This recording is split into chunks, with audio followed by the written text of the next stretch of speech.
Making workplace decisions is a common part of our daily routines at work, but it's often more complex than it appears. Good decision making requires careful thought, discussion, and a solid process to ensure the best outcomes for the team and organization. Let's take a closer look at the steps involved in effective workplace decision making. The first step is identifying the decision that needs to be made. This might sound simple, but it's critical to understand the full scope of the issue. Let's say your team is considering a new product launch.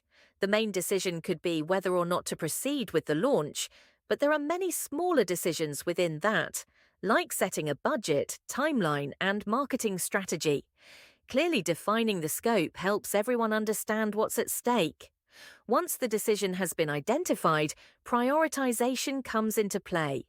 Not all decisions are equally important, so it's helpful to prioritize. The team might decide that establishing the product's target audience is more urgent than finalizing the timeline. By prioritizing, you can focus your resources and energy on the most impactful areas first. Next, the team moves into gathering and evaluating information. In this phase, it's beneficial to explore alternatives. These are different options or paths that could achieve the same goal.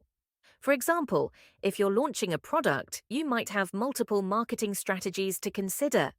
Each strategy might involve different audiences, timelines, and budgets. Exploring alternatives allows the team to weigh the pros and cons of each, helping them envision different scenarios that could play out. After identifying alternatives, it's time to review which options are most feasible. Feasibility simply means whether an option is realistic, achievable, and fits within the team's resources and constraints. Feasibility checks often involve a bit of creativity, as some ideas may require adjustments or even combining parts of different alternatives. Then it's essential to get feedback from the team. Feedback is especially important because it lets each team member share their insights or concerns.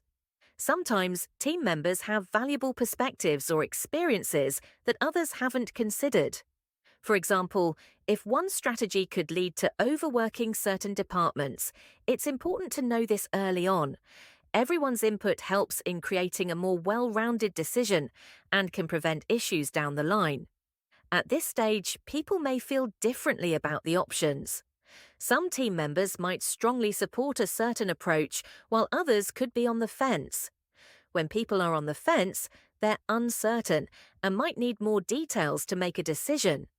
To address this, the team leader might suggest an open discussion, weighing the pros and cons again or providing additional information.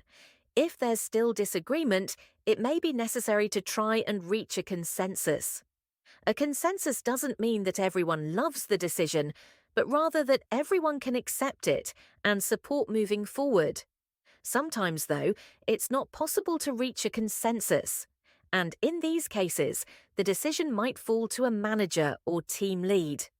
Alternatively, some companies allow for a veto option, where one person, often in a higher position, has the power to reject an option if they believe it could harm the team or the company.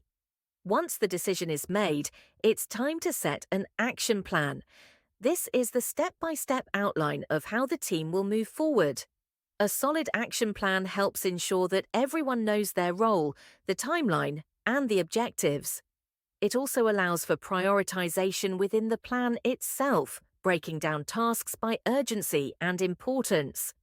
Finally, an important but often overlooked step is reflecting on the decision after the fact. This might involve analyzing the results and evaluating whether the decision led to the desired outcome. Reflecting on what went well and what could improve allows the team to make even better decisions in the future.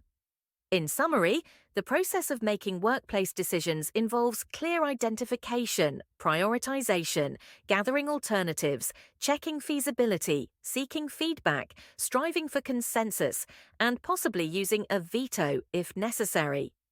When decisions are made thoughtfully and carefully, the outcomes are more likely to benefit the team and the organization as a whole.